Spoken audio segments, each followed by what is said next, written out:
কুমিল্লার চৌদ্দগ্রামে ইটভাটায় কয়লা ট্রাক উল্টে শ্রমিকদের মেসে চাপা পড়ে ঘুমন্ত ১৩ জনের মৃত্যু। নামে আন্তর্জাতিক হলেও বাণিজ্য মেলায় বিদেশি অনেক স্টলে বিক্রি হচ্ছে নিম্নমানের পণ্য। বিদেশি ক্রেতা আকর্ষণে নেই উদ্যোগ, সমস্যার সমাধানে আশ্বাস মেলা কর্তৃপক্ষের। এবং গোখাদ্যের অস্বাভাবিক দামে বিপাকে রংপুর দিনাজপুরের খামারিরা ব্যবসা ধরে রাখতে না পেরে অনেকেই বিক্রি করে দিচ্ছেন গরু।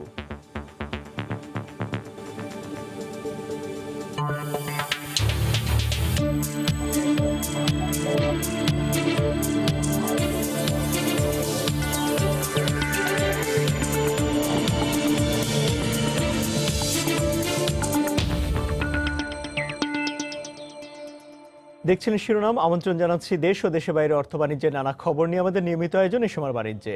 আর আপনাদের সঙ্গে আছি আমি ইমতিয়াজ আহমেদ। কুমিল্লার চৌদ্দগ্রামে একটি ইটভাটায় কয়লা ভর্তি ট্রাকের চাপায় ১৩ শ্রমিক নিহত হয়েছেন। সকালে গোলপাশার নারায়ণপুর এলাকায় কাজী অ্যান্ড কোং ইটভাটায় এ দুর্ঘটনা ঘটে। পুলিশ জানায় সকাল ৭টার দিকে কয়লা বোঝাই একটি ট্রাক ইটভাটায় প্রবেশের সময় উল্টে গিয়ে শ্রমিকদের মেসে গিয়ে পড়ে। এ সময় ট্রাকের নিচে চাপা পড়ে ঘুমন্ত ১৫ শ্রমিক।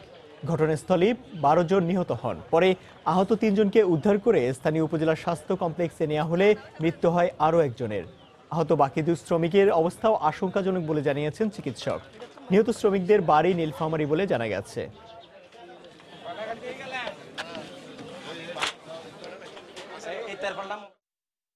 বোঝাই ট্রাক এখানে আনলোড করার সময় শ্রমিকরা পাশে শেডে ঘুমাচ্ছিল। ওরা আনলোড করার সময় ট্রাকটা উল্টে গিয়ে কয়লা গায়ের উপর পরে ওরা বেসিক্যালি মারা যায় আর কি। ৩ জনকে আমরা উদ্ধার করে মেডিকেলে পৌঁছাই। ৩ জনের মধ্যে একজন মারা যায়, তাকে আবার এই মৃত ডেড বডিগুলির সাথেও একজনকে নিয়ে আসে, আর ২ জন এখন মেডিকেলে চিকিৎসাধীন অবস্থায় আছে।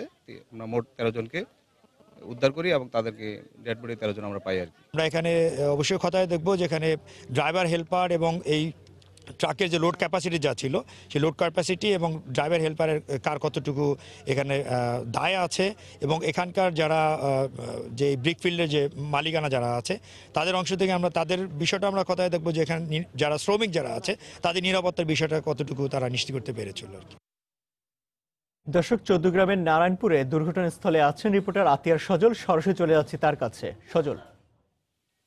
ইমতিয়াজ, আসলে আপনি যেমনটি বলছিলেন, অত্যন্ত দুঃখের সাথে জানানো যাচ্ছে যে সকাল ভোর যখন আজকে ৫টা বাজে এখানকার যে কুমিল্লা জেলার যে চৌদ্দগ্রাম উপজেলার গোলপাশা ইউনিয়নের নারায়ণপুর গ্রামে যে এই যে ইটভাটাটি দেখতে পাচ্ছেন, Kazi and SM Kazi and co, এই ইটভাটার যে জ্বালানির জন্য যে কয়লা নিয়ে আসা হয়েছিল সেই কয়লা ব্যাগ দিয়ে ভিতরে ঢুকানোর সময় এই যেখানে যে শ্রমিকরা থাকেন, ইটভাটার যে শ্রমিক থাকার জন্য যে শেড, সেই শেডের ঘুমন্ত অবস্থায় সেই ট্রাকটি আছড়ে পড়ে।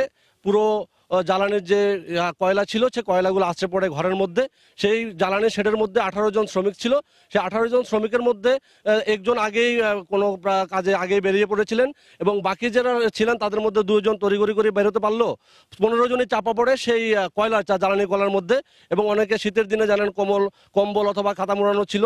ওই অবস্থায় শ্বাসরুদ্ধ অবস্থায় মারা গিয়েছেন বলে ফায়ার সার্ভিস আমাদেরকে নিশ্চিত করেছেন। এবং ঘটনাস্থল থেকে যারা 15 জনকে উদ্ধার করে এর মধ্যে 12 জন ঘটনাস্থলে নিহত হয়েছেন, একজন চিকিৎসাধীন অবস্থায় হাসপাতালে নিহত হয়েছেন বলে এখানকার যারা উদ্ধারকর্মী ছিলেন ফায়ার সার্ভিস এবং স্থানীয়রা আমাদেরকে নিশ্চিত করেছেন।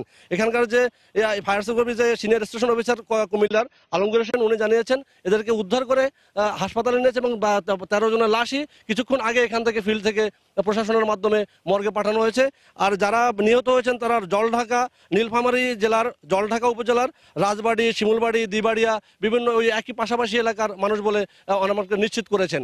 আর যারা নিহত হয়েছেন তাদের মধ্যে আমরা যতটুকু পরিচয় পেয়েছি 9 জন হিন্দু এবং বাকি 4 জন মুসলমান বলে আমাদেরকে নিশ্চিত করেছে জেলা প্রশাসন। এবং জেলা প্রশাসনের পক্ষ থেকে যেখানে জানানো হয়েছে যে এখানকার উপজেলা নির্বাহী কর্মকর্তা রয়েছেন শেখ শহীদুল ইসলাম, উনি জানিয়েছেন যে জেলা প্রশাসক আবুল ফজলে মির ওনার পক্ষ থেকে বা জেলা প্রশাসনের পক্ষ থেকে নিহত প্রত্যেক পরিবারকে 20,000 টাকা করে আপাতত তারা দিয়েছেন, অনুদান বা ঘোষণা করেছেন, যাতে করে এদেরকে লাশ দেশে পৌঁছানো এবং যাদের যে সৎকার অথবা যে মৃতদেহ দাফনের ব্যাপারে 20,000 টাকা জেলা প্রশাসন থেকে দেওয়া হয়েছে।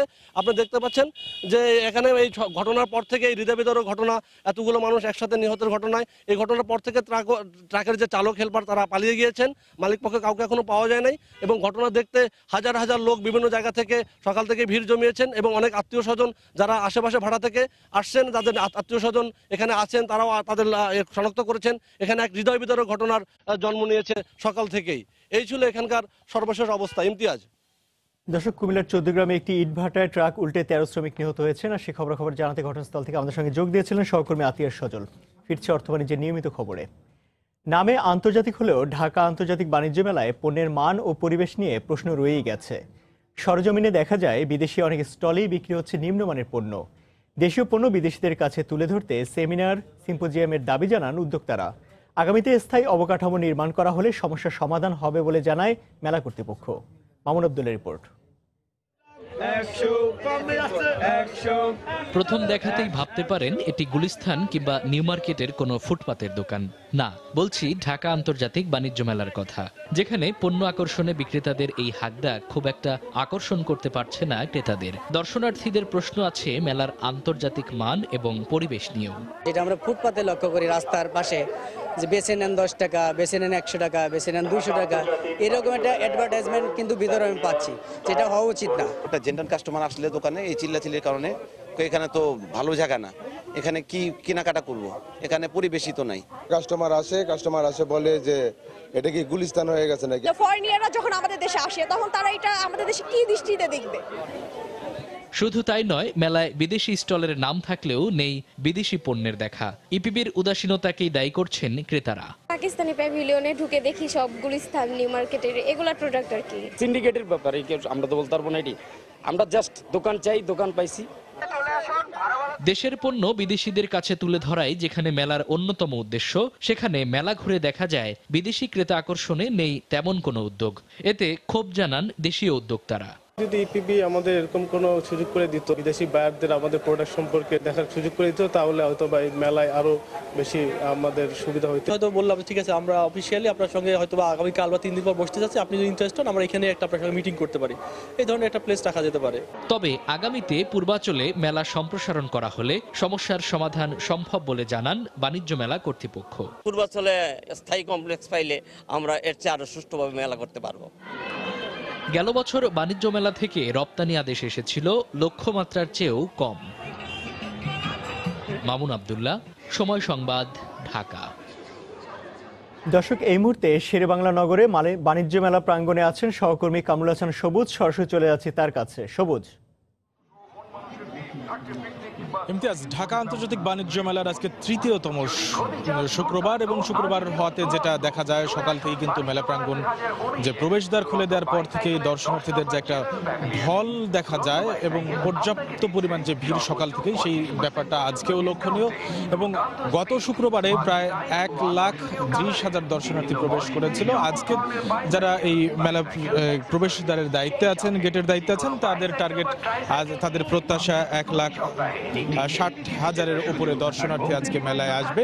এবং যে পরিমাণটা অন্যান্য দিন থাকে এর অর্ধেক, অর্থাৎ 60,000, 70,000 এরকম ভাবে। তো আমরা মেলাতে সকালে এসে যেটা দেখেছি যে প্রত্যেকটা গলিতে, প্রত্যেকটা প্যাভিলিয়নে, প্রত্যেকটা স্টলে মোটামুটিভাবে যে সকালবেলায় দর্শনার্থীদের যে পর্যবেক্ষণ, সকালবেলায় যে কেনাকাটা, সেইগুলো আমরা দেখেছি, আমাদের চোখে পড়েছে। সেই সাথে শুক্রবার হলে যেটা হয়, সবাই কিন্তু অনেকেই আসে সারাদিন এখানে ঘুরে বেড়াবেন, বন্ধু বান্ধব সবাই মিলে ঘুরে বেড়াবেন, সময় কাটাবেন। এবং ঢাকার ভেতরে এই বাণিজ্য মেলা কিন্তু একটি বিনোদন কেন্দ্র হিসেবেও খুব পরিচিতি পেয়েছে এবং সেখানে কিন্তু সবাই ঘুরতে ফিরতে আসেন। এখানে বিনোদনেরও কিন্তু ব্যবস্থা আছে, কেনাকাটার সাথে আছে যে কোনো পণ্য কিনলে অনেক পণ্যের সাথে, অনেক স্টলের সাথে, অনেক ব্র্যান্ডের সাথে যে অফারের সুযোগ সুবিধা নেওয়ার সুবিধা। সেই সাথে এখানে আমরা আরেকটি বিষয় যেটা শুক্রবার হলে আরো বেশি বলা দরকার, আরো বেশি দর্শনার্থীদের জানা দরকার, সেটা হলো যে বিভিন্ন জায়গায় যে অনিয়ম থাকে, অভিযোগ থাকে তাদের, সেটা হতে পারে খাবার স্টলের। এই অভিযোগগুলো কিন্তু ভোক্তা অধিকার সংরক্ষণ অধিদপ্তর যেখানে আছে, তাদের অফিস আছে, তাদের ভ্রাম্যমাণ যে প্রতিনিধি দল আছে, তাদের কাছে জানালে কিন্তু একটা প্রতিকার পাওয়ার খুব সহজ উপায় আছে। তো সেই জায়গা থেকে যারা মেলায় এসে যাদের নানান ধরনের অভিযোগ থাকে, তারা কিন্তু সেই সেই অভিযোগ কেন্দ্রে জানাতে পারেন। আর মেলার ভেতরে যে পণ্যের কেনা বেচা সেটা কিন্তু ধীরে ধীরে, যেহেতু মেলার অর্ধেকের দিন, মাসব্যাপী মেলার অর্ধেকের দিন শেষ হয়ে গেছে, অর্থাৎ ধীরে ধীরে মেলা প্রাঙ্গণ আরো জমে উঠবে, বেচা বিক্রি আরো জমে উঠবে। সেই সাথে হয়তো বা পাল্লা দিয়ে বিগত দিনের অভিজ্ঞতায় বলা যায় ছাড় দেওয়ার প্রবণতাও বেড়ে যাবে। সবকিছু মিলিয়ে ঢাকা আন্তর্জাতিক বাণিজ্য মেলার আজকের এই মুহূর্তে আমার কাছে এই ছিল। ইমতিয়াজ। দর্শক, ঢাকা আন্তর্জাতিক বাণিজ্য মেলার 17তম দিনের খবর জানাতে মেলা প্রাঙ্গণ থেকে আমাদের সঙ্গে যোগ দিয়েছিলেন সহকর্মী কামরুল হাসান সবুজ। বার্ষিক সড়ক দুর্ঘটনা প্রতিবেদন 2018 প্রকাশ করছে যাত্রী কল্যাণ সমিতি। আমরা সরাসরি চলে আছি সেখানে। সংখ্যা যা নদী ভাঙনের শিকার পরিবারের চেয়েও বেশি বলে আমরা মনে করি। এটি মাননীয় প্রধানমন্ত্রীর উন্নত ও সমৃদ্ধ বাংলাদেশ বিনির্মাণের পথে প্রধান প্রতিবন্ধক বলে আমরা মনে করছি।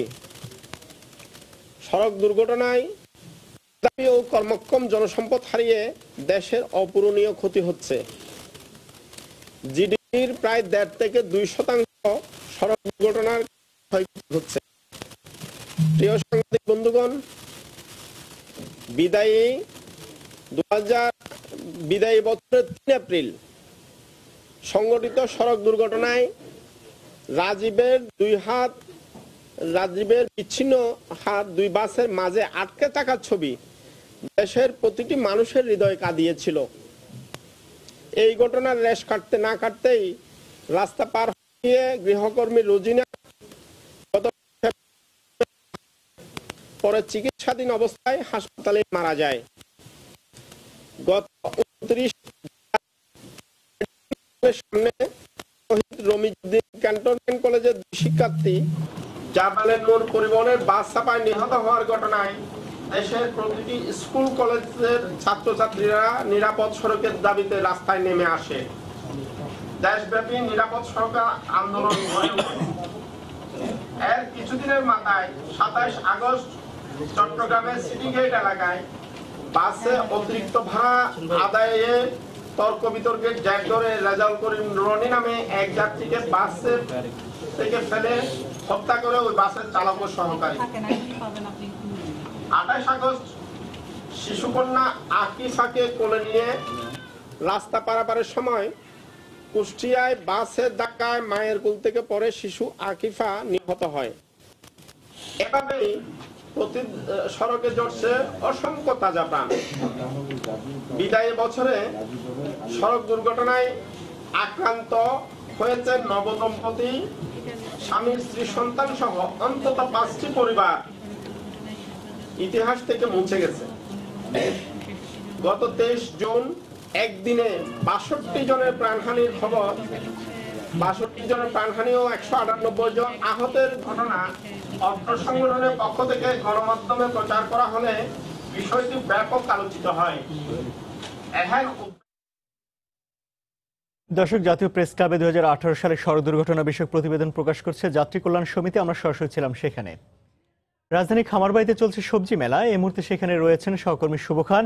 মেলার বিস্তারিত জানতে সরাসরি চলে যাচ্ছি তার কাছে। শুভ। ইমতিয়াজ, রাজধানীর খামারবাড়িতে গতকাল থেকে শুরু হয়েছে জাতীয় সবজি মেলা 2019। তো আজকে সকালের শুরু, বিশেষ করে সকাল 10টার পর থেকে এই সবজি মেলায় দর্শনার্থীদের উপস্থিতি বাড়তে শুরু করেছে। এই মেলায় এই বছর প্রায় 70টি স্টল অংশ নিয়েছে, যেখানে আধুনিক যে ফসল উৎপাদনের যে প্রযুক্তি সেগুলো এখানে প্রদর্শন করা হচ্ছে। যেমন ভাসমান বেডে একই সাথে সবজি চাষ, পাশাপাশি মাছ চাষের মতো যে প্রযুক্তিগুলো সেগুলো এখানে প্রদর্শন করা হচ্ছে। এছাড়া ফসল উৎপাদনের, যেমন কীটনাশক ছাড়াই ফসল উৎপাদনের যে নানা কৌশল, যেমন আলোর ফাঁদ, নেট হাউস, এই ধরনের যে প্রযুক্তিগুলো রয়েছে সেগুলো দর্শনার্থীদের সামনে তুলে ধরা হচ্ছে। এছাড়া বেসরকারি প্রতিষ্ঠানের মতো বেশ কয়েকটি বীজ উৎপাদনকারী প্রতিষ্ঠান তাদের উৎপাদিত বিভিন্ন বীজ এই মেলা উপলক্ষে নিয়ে এসেছেন, তারা দর্শনার্থীদের সামনে তুলে ধরছেন। এছাড়া উল্লেখ করার মতো আরেকটি বিষয় হচ্ছে যে এবছরই প্রথমবারের মতো আমরা দেখতে পেলাম যে নবায়নযোগ্য জ্বালানি বিশেষ করে সৌরশক্তি ব্যবহার করে যে হিমাগার রয়েছে সেই একটি প্রজেক্ট এখানে নিয়ে আসা হয়েছে এবং দর্শনার্থীদের সামনে তুলে ধরছে একটি বেসরকারি প্রতিষ্ঠান। তারা বলছেন যে এই সোলার এনার্জিতে হিমাগার তৈরি করতে প্রায় 25 লক্ষ টাকার মতো ব্যয় হবে। তারা বলছেন যে প্রান্তিক পর্যায়ে যেসব এলাকাতে বিদ্যুৎ নেই সেসব এলাকাতে ফসলের ন্যায্য মূল্য পান না কৃষকরা, সে বিষয়টি মাথায় রেখেই তারা বলছেন যে এই ধরনের একটি সৌরশক্তি ব্যবহার করে যে হিমাগার নির্মাণ সেটি তারা নিয়ে এসেছেন। তারা বলছেন যে এই ধরনের প্রযুক্তির ব্যবহার প্রান্তিক পর্যায়ে ছড়িয়ে দিতে পারলে ফসলে বিশেষ করে হচ্ছে কাঁচা শাকসবজি পচনশীল যে পণ্যগুলো রয়েছে সেগুলো প্রায় 2 থেকে 3 দিন পর্যন্ত সংরক্ষণ করা যাবে। এতে তারা আশা করছেন যে কৃষকরা সবজির ন্যায্য মূল্য পাবেন। তো ইমতিয়াজ, আমার কাছে এই ছিল এখানকার সবশেষ। দর্শক, রাজধানী খামারবাড়িতে চলা 3 দিনের সবজি মেলার সবশেষ খবরাখবর জানাতে আমাদের সঙ্গে যোগ দিয়েছিলেন সহকর্মী শুভ খান। বৃহস্পতিবার থেকে রাজধানীতে শুরু হয়েছে 3 দিনের হজ মেলা। মেলার উদ্বোধনী অনুষ্ঠানে প্রধান অতিথি হিসেবে উপস্থিত ছিলেন সংসদ সদস্য আবু রেজা মোহাম্মদ নেজামুদ্দিন। যারা উমরা হজ পালন করতে চান বা সামনে যাওয়ার ইচ্ছা আছে তাদের জন্য এ মেলা সহায়ক হবে বলে মত দেন বক্তারা। পঞ্চমবারের মতো আয়োজিত এ মেলা চলবে 26 জানুয়ারি পর্যন্ত। রাজধানী গুলশানে হোটেল ওয়েস্টিনে এ মেলা চলবে প্রতিদিন সকাল 10টা থেকে রাত 8টা পর্যন্ত।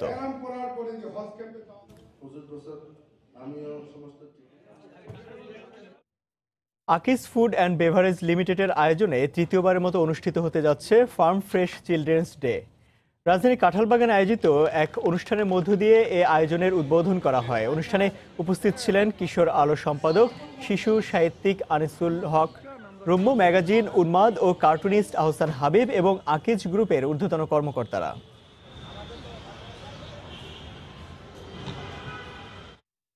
এ সময় বাণিজ্যের শীর্ষ সংবাদগুলো জানিয়ে দিচ্ছে আরেকবার। কুমিল্লার 14 গ্রামে ইটভাটায় কয়লা বোঝাই ট্রাক উল্টে শ্রমিকদের মেসে চাপা পড়ে ঘুমন্ত 13 জনের মৃত্যু। নামে আন্তর্জাতিক হলেও বাণিজ্য মেলার বিদেশি অনেক স্টলে বিক্রি হচ্ছে নিম্নমানের পণ্য। বিদেশি ক্রেতা আকর্ষণে নেই উদ্যোগ, সমস্যার সমাধানে আশ্বাস মেলা কর্তৃপক্ষের।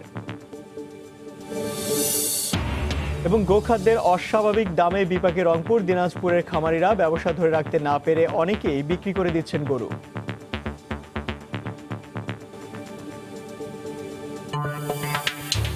এই ছিল সময় বাণিজ্যে। যে কোনো খবর পেতে ভিজিট করুন সময়নিউজ.tv। আপনার মোবাইলের সময় টিভি দেখতে সকল খবর পেতে ডাউনলোড করুন সময় অ্যাপ। সঙ্গে থাকুন সময়ের।